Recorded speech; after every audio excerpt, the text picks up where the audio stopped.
Hello and welcome to another episode of Your Life, Your Way. I'm your host, Kathleen McDermott. Ladies, it's time to stop being and doing how the rest of the world thinks that you should, and to break the cycles of generational and societal conditioning that affect your relationships, work, health, and your children.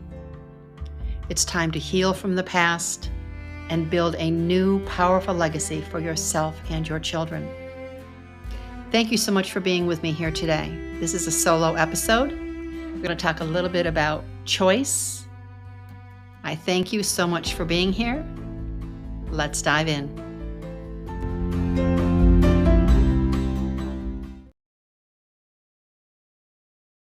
Choice. Boy, it's a powerful tool. It's one of the most powerful tools that we have.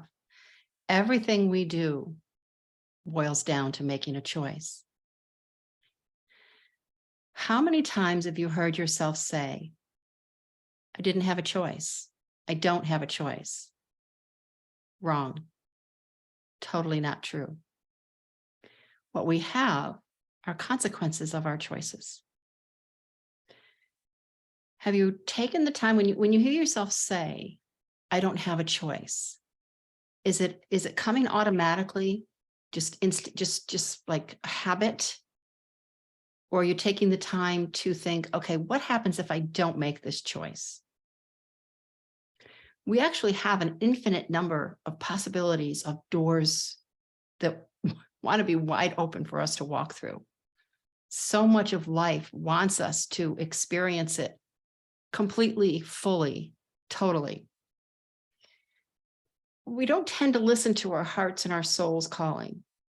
We listen to that voice of conditioning, old habits, old patterns that keep us from living fully. So in this episode, I really want to talk about choice. Where does I don't have a choice, I didn't have a choice, where does that come from? And it really comes from fear. Again, that fear. And, so much, it's almost like the same 5 things are just at the root of all our suffering, which again is a choice. But it comes from fear. And certain things that we feel, this is learned. It's learned fear behavior. You weren't born fearing making choices. You learned it through mostly society. And of course, there's that generational as well, because society has also conditioned your parents, friends, relatives, grandparents, and so on and so forth. The fear causes us to think, I don't have a choice, because if I make a different choice, even though you might be suffering with that choice, the fear of the unknown of what could happen if you choose differently is extremely self-limiting. It's stifling. It just sucks the life out, and it causes you to miss so many opportunities. It hurts our creativity. It hurts joy, adventure. It limits all of this, and it limits your dreams from coming true. It really does. And if we took a step back, if you took a step, and when you heard yourself say, I don't have a choice, pause for a moment. What are the consequences of sticking with that choice? Maybe they're wonderful. Maybe you're extremely happy. Those aren't the ones I'm talking about. I'm talking about when you say, I don't have a choice, and yet it might shorten your breath. It might tighten you up more. You might feel resentful. You might just be just afraid. For whatever reason, you might be having a whole host of feelings and sensations that maybe you're not even understanding. But what if you took a step back and said, okay, if I don't make this choice, if I make this choice or that choice or this choice, however many options you might have for that particular situation, what are the consequences of those choices? What if everything you've ever dreamed, all the joy you've wanted, you've sought, all the excitement, all the life is on the other side, is in one of those other choices? What if everything you've ever wanted is in another choice? but the fear keeps us from going there. And I know I've been there. I know I've made some very, very scary choices. I've had some very scary choices thrust upon me, and I've had to choose how I'm going to move through them, work with them. And I understand the fear, but I also understand, and I know and I've experienced what happens on the other side of making a different choice. Things that pop up when you say, oh, I don't have a choice. Secretly underlying, you have that voice of ego, voice of fear saying, well, what if I fail? What if it doesn't work? Well, what if it doesn't? I don't think you'll die. I know that sounds harsh. It's something I say to myself when I feel fear coming up. It's like, I don't think you're going to die, Kath. Just try it out. But what if it doesn't work? What's happened if it doesn't work is, okay, it doesn't work, but you've learned. You know, we look at something not working out that we tried, instead of saying, oh, see, I told you it wasn't going to work. Look at what you've learned. First of all, you had the courage. You had the courage to take that step, to make that choice. That's huge. With courage comes confidence. And even though it might not have worked, you had the confidence to try something, to choose something different. And what you learned from that, what didn't work? What about it didn't work? Why? So that it's something that you can take, and here comes the creativity. How can you make it work a different way? It's not about, well, I failed, so see, now I'm just going to be stuck where I am. You have so much power within you, and you have so much creativity, and it's all just been buried with this stuff that we are conditioned with. And I don't have a choice is one of them. How many dreams have you buried? Have you pushed aside because of these fears? You know, another fear stops me different. Well, not anymore, but it stopped me before. What will other people think? Well, there's a lot of things I could say about that, but I'll be nice. To those people that you're worried about what they think, what are their lives like? What choices are they making? I mean, really. And their life is their responsibility, not yours. And your life is certainly not their responsibility. It's yours. This is your gift. So just put that one aside. Think about what is something that you walk into, whether it's every day, let's be honest, what examples, and these are pretty hefty, two big hefty examples. Relationships. Are you suffering in a relationship that is short on intimacy, friendship, cooperation, ebb and flow, love?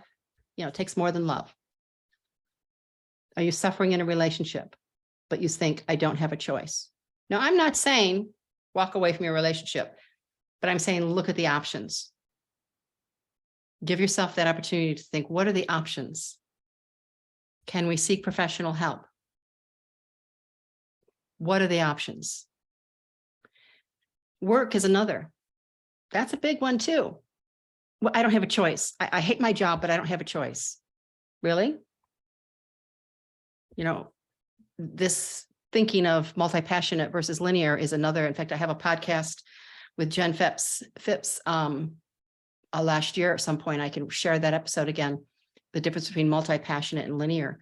That is one area that is a huge awakening that can come into play as far as being unhappy at your job, where you work. It can be, it's just not your calling.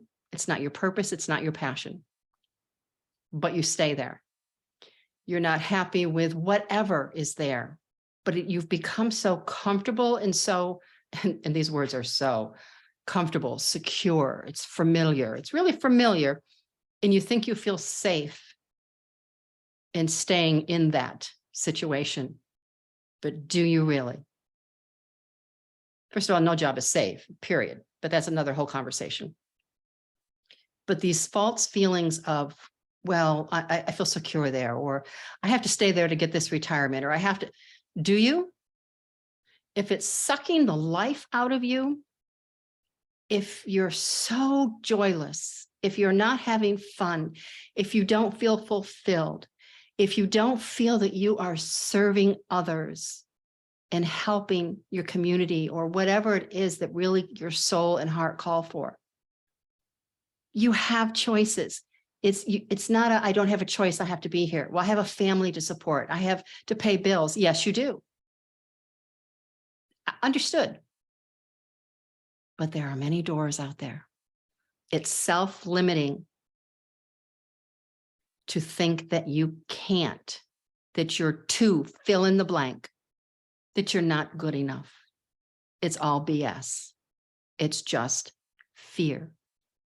And it's taught thinking that, well, and back to the multi-passionate and the linear. I am so not a linear person, and it's okay. And I'm nothing against linear. We need to have doctors and lawyers, and we need to have these people that specialize in these areas. We need people that are architects that are kind of partial to those myself, personal reasons. But people in these jobs, we need them. And that is most likely their passion, their purpose. But that thinking of being in a 40-year job, retire, get your gold watch, is not for everyone. And if you happen to be a multi-passionate person, which means you just have interests in all kinds of things, you're just feeding, you get fed off so many different things.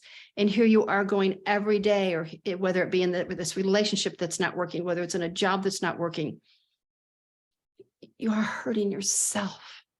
And you're not helping those around you. So let's come back to your dreams. Do you remember those? I bet you if you just gave yourself a minute, you might be able to crack open the door and just peek in a little bit and see if they're still there. I bet you they are. Or maybe they've changed. Maybe something new has taken the place of something old. But look and see if you can see them, feel them. How does it make you feel to know that you shut the door on them, you've buried them? And yes, you could say, well, I had to because, well, it's their fault. It's this reason. No. Your dreams are yours, no one else's. They're your responsibility. They are no one else's responsibility but yours. It limits your living. It limits your life. It limits you, saying, I don't have a choice. Look at the consequences. Look at the possibilities. Embrace them. Step into something that excites you. It doesn't have to be humongous. Start small. Start small with something that you think, I can't do that because. Forget the because. You can do that. How? If you're not sure how, reach out to me, reach out to a friend, reach out to someone that speaks to you that might be able to help you uncover the hows. You know the why. Inside, you know the why. In fact, if you're an entrepreneur, you probably heard in so many different businesses, they say, well, you got to know your why. What's your why? And most people say, well, my why is my family. That's very common. Or I want to be financially free. Those are great. Those are beautiful. But I'm talking about the why that's in your heart and soul. That why that's inside, that the fire's just been, we hope not totally burnt out. There's got to be a little bit of flame there that can be stoked and really get it roaring. That's the why I'm talking about. What is the why inside of you that not only will serve you, But the example you set, if you have children, the example that you'll set for your children, and when they see you stepping out and being courageous and making different choices outside of the status societal quo, wow, what you're saying to them, what you're showing them. And even if you might not see it support and help and serve another woman and give her the strength and courage, it will. Somehow, some way, it will touch another woman and give her the inspiration. You'll inspire her to have the courage to make different choices, even through the fear. Fear is not meant to control your life. It can support you, help keep you safe where necessary, to be smart about what you're doing. So what will you choose? What's something, there's something that you've said, I don't have a choice to. What is it? Take some time. Mull it around. Think about the consequences. Choice is a powerful tool. You are powerful. You have all the strength and grace you need. Dig up that courage. You've got it.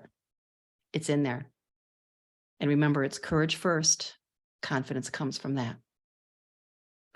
So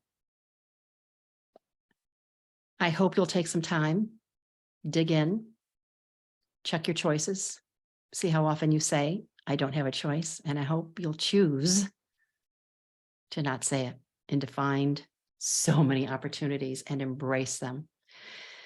I thank you so much for being a part of this community, for being here with me today. And remember, your life, your way. It's your gift to live your way. Peace and blessings. Namaste.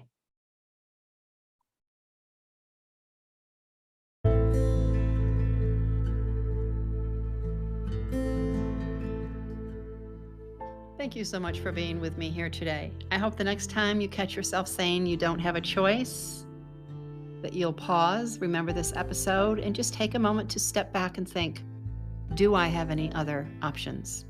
Are there any other possibilities that I can embrace? Just one step at a time. And the first step is just being aware of saying it, pausing, and just considering.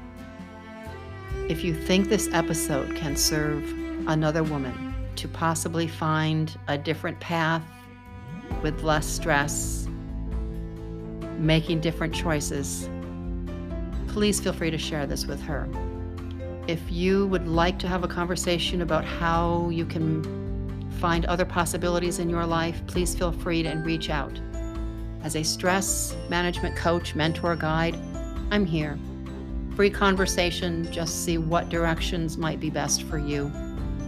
You can reach me at kmyourlifeyourway@gmail.com. kmyourlifeyourway@gmail.com. Remember, your life is your gift to live your way. Start one step at a time, one breath at a time. Thank you. Namaste.